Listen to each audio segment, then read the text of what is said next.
Alors dans cette petite vidéo d'avant-propos, je vais vous présenter donc la terminologie qu'on va utiliser donc tout au long de ces prochaines vidéos, de ces prochaines sessions, qui va être très importante à comprendre. Donc lorsque je vais vous parler de certains éléments, il est important de comprendre de quoi est-ce qu'on parle. Donc ce qu'il faut comprendre, c'est que votre élément, comment dire, votre positionnement flex va utiliser donc on va dire deux principales terminologies. La première, ça va être le container. Donc le container, qu'est-ce que c'est?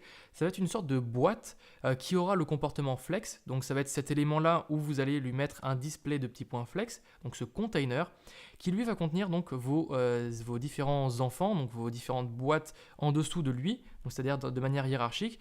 Vous allez avoir par exemple une div qui va être votre container, et à l'intérieur de cette div, vous allez avoir d'autres petites divs, ou alors vous allez avoir par exemple une liste avec des lits par exemple, des li en tag, etc. Et donc ça, ces éléments-là, c'est ce qu'on va appeler des items.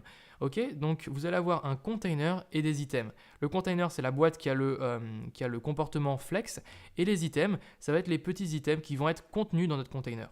Donc je vais vous donner un peu plus de détails dans tout ça. Au niveau du terme hiérarchique, le container, c'est ce qu'on va appeler un flex container. Donc si vous regardez sur des sites internet la documentation de Flexbox ou vous regardez pas mal de forums qui parlent de Flexbox, on va appeler ça, donc le container, on va l'appeler un flex container. Donc c'est pour dire que c'est un container qui a le comportement flex.